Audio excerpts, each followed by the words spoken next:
It's kind of weird, for a grown woman to be living with her parents. Stand on your own 2 feet, girl. Be independent. That was Ava, my sister-in-law, preaching away, her words dripping with condescension. Little did she know those very words would soon come back to haunt her. My name is Zoe. I'm 35, single, and living the so-called single life, with my work as my constant companion. I had relationships in my 20s, sure, but before I knew it, I was coasting through my mid-30s without a partner. But I hadn't given up on the idea of marriage just yet.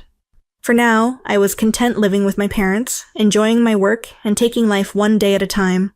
My parents were healthy, my job was going well, and honestly, life felt pretty good. That is, except for one thorn in my side, Ava. So, Zoe planning on staying single forever? Ava's voice cut through the air like a knife, her tone dripping with mockery. Well, I'd get married if the right person came along, I replied, trying to keep my voice even. But right now, I'm enjoying my work, she snickered, her laugh as sharp as her words. Enjoying your work, huh? That's just an excuse to cover up your inability to get married. People like you drown in work to escape reality. Who does she think she is, calling me pathetic? Ava was married to my brother Henry, and for some reason, she seemed to think that made her superior. Henry, 3 years older than me, had gotten married a year ago, and since then, Ava had made it her mission to make me feel inadequate. I remember the first time Ava visited our home. Wait, Zoe, you're 34 and don't have a boyfriend? That's kind of sad, isn't it? Have you ever even dated? If you want, I could introduce you to some of my friends. They're a bit quirky, but hey, at your age, shouldn't you be compromising a bit? Otherwise, you'll never get married. Never in my wildest dreams did I think someone could be so rude upon first meeting. I was caught off guard, mumbling something incoherent in response. Ava, who was my age, seemed to take pleasure in flaunting her marriage in front of me, as if it was some grand achievement that I hadn't managed. From that moment on, she made it clear she saw herself as superior to me.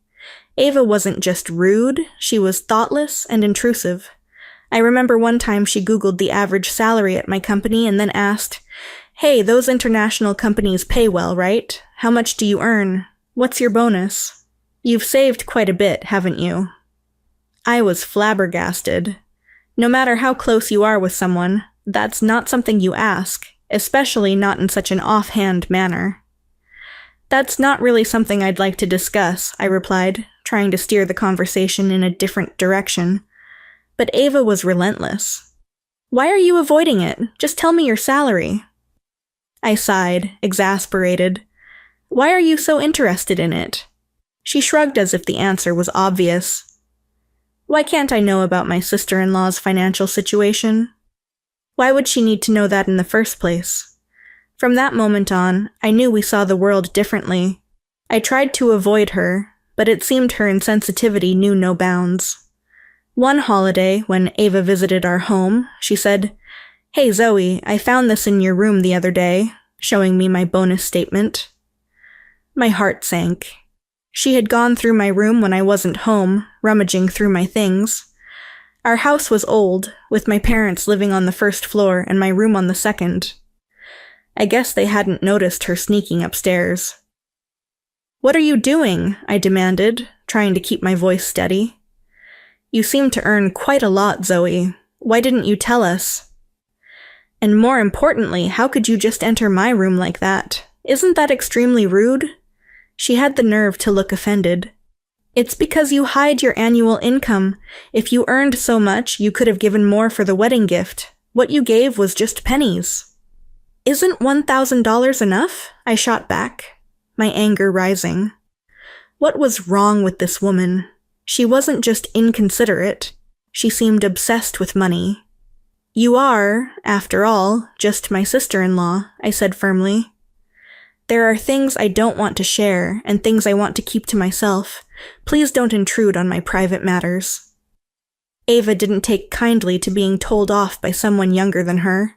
Her face turned red as she shouted, "What? How dare you act all high and mighty even though you're single?"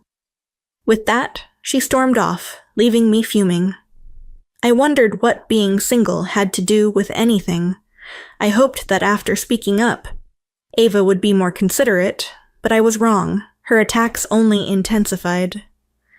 Being single is such a burden on society, she'd say in front of our family, her words laced with disdain. At least when you're married, there's a chance of having kids, supporting the country's future. Singles are just selfish and self-centered. Even my parents were taken aback by her boldness. You shouldn't have such prejudices, my dad would say, trying to defend me. Whether single or married, everyone's still a person. Exactly, my mom would add. Zoe works hard and contributes to society. But Ava remained unconvinced. What's the big deal? I work part-time and I'm married, so I contribute more to society than Zoe. My parents couldn't help but laugh at that. Ava's part-time job barely covered her shopping expenses, yet she thought she was somehow contributing more than I was. Around that time, we discovered a major termite infestation in our house. The house was over 40 years old and had its fair share of wear and tear. My parents had managed by patching up things over the years, but termites were a different issue. We discussed whether it was worth treating the house or if it was time to consider moving.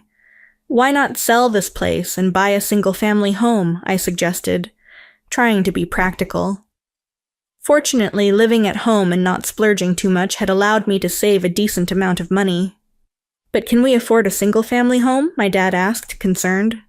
Don't worry, I reassured him. I'm 35 now. I can manage buying a house. Deciding to purchase the new home under my name, I only told Henry about the move. His initial response was, hand over Dad and Mom's house to me. However, when I mentioned the hefty renovation costs, he quickly backtracked, saying, never mind then. Once we purchased the new home and completed the move, my parents and I were excited to start our new life. But our excitement was short-lived. Henry and Ava paid us an unexpected visit when we were still unpacking.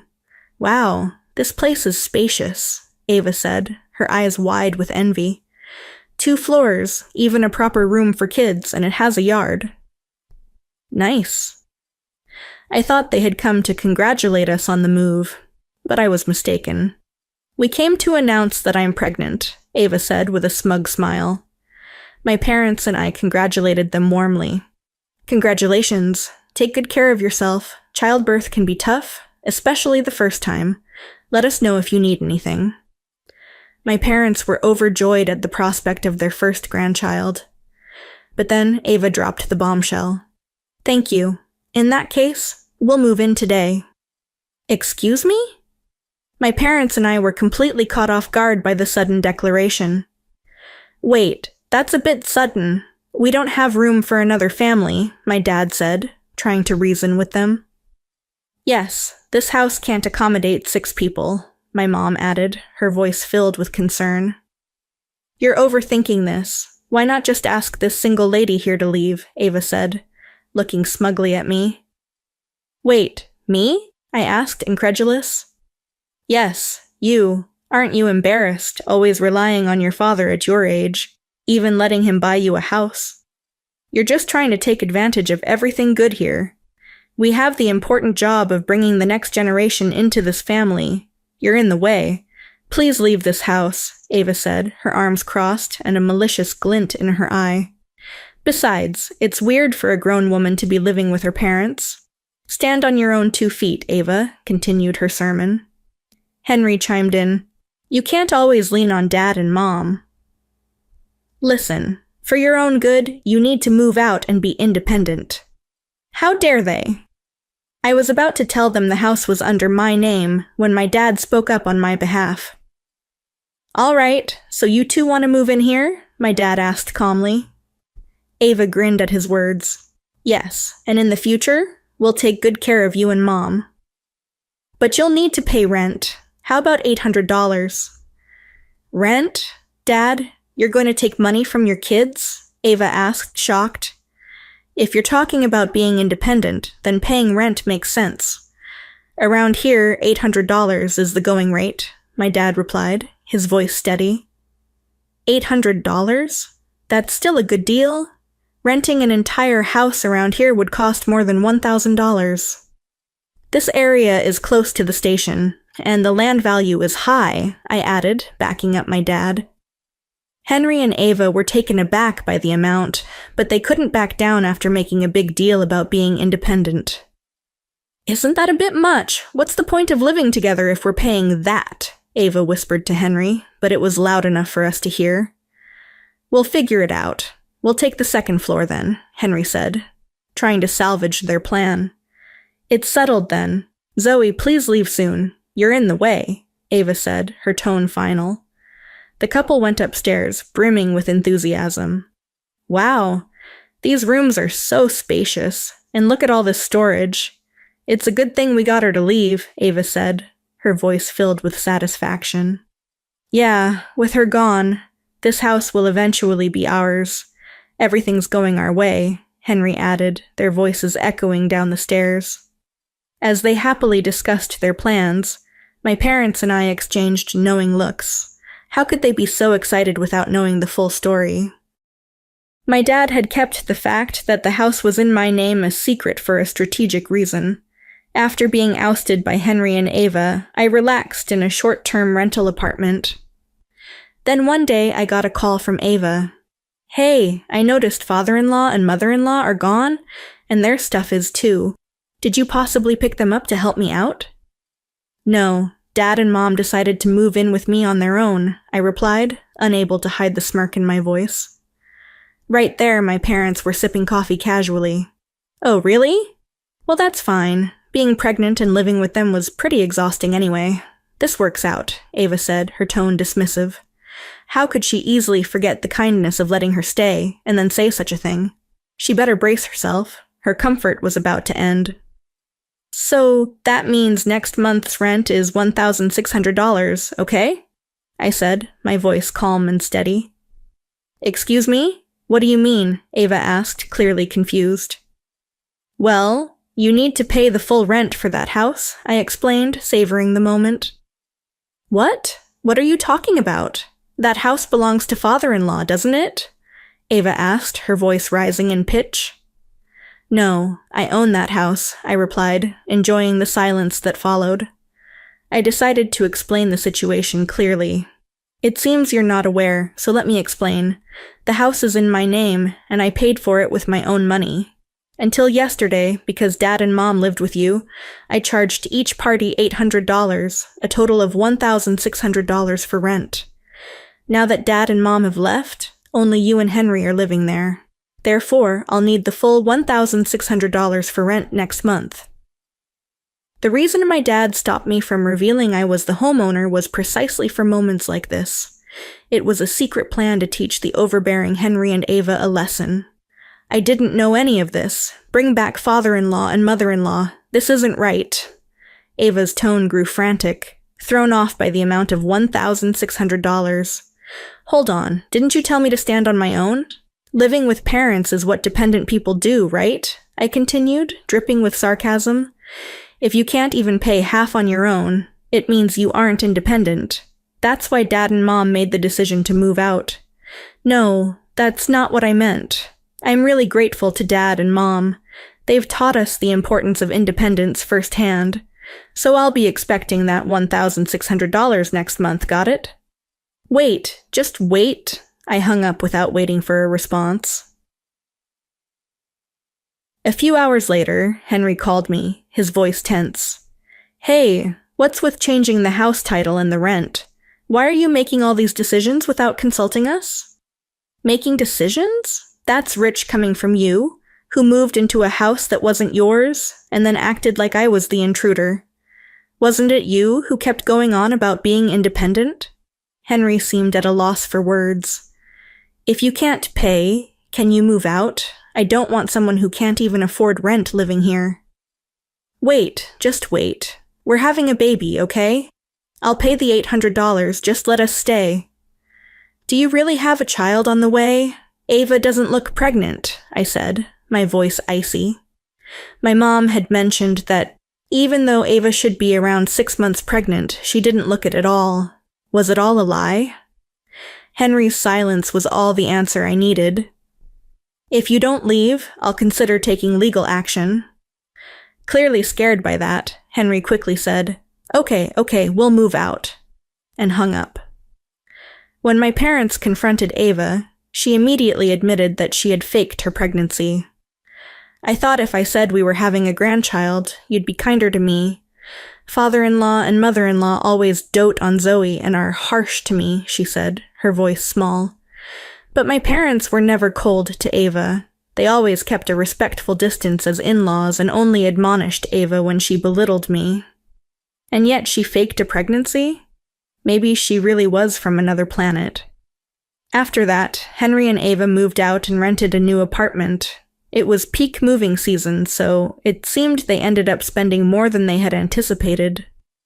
Renting a new place isn't cheap, with all the deposits and upfront costs. The carefree couple, Henry and Ava, appeared to have no intention of saving money. They visited my parents several times, seeking financial help, but were always turned down. There are lies one shouldn't tell as a human being. I don't want to associate with someone who doesn't understand that, my dad said very rightly. From that point on, my parents kept their distance from Henry and Ava. Without any help from my parents and unable to get a loan from the bank, Henry and Ava's life seemed to be spiraling into poverty. Well, they always talked about standing on their own, so now was their chance, right? I was curious about how they'd manage. One day after the dust had settled, my dad came to me with a concerned look on his face. Zoe, I've been thinking about your future. I know you're independent, but would you consider going on a matchmaking date just once? For me, I've got someone good in mind, the son of a friend of ours. Why not meet him? My mom added, surprising me by suggesting an arranged date. Can I really do this? I asked, suddenly unsure. Don't doubt yourself. You're my pride and joy, my dad reassured me. Thank you, Dad. And you too, Mom. I appreciate everything, I said, feeling a warmth in my chest. My dad gently patted my head. Maybe happiness comes in unexpected ways, he said softly. All right, I'll give this matchmaking thing a try, I said, finally feeling ready for a new adventure. I had a good feeling about this. It seemed like a new chapter in my life was about to begin, and I was excited to see where it would lead.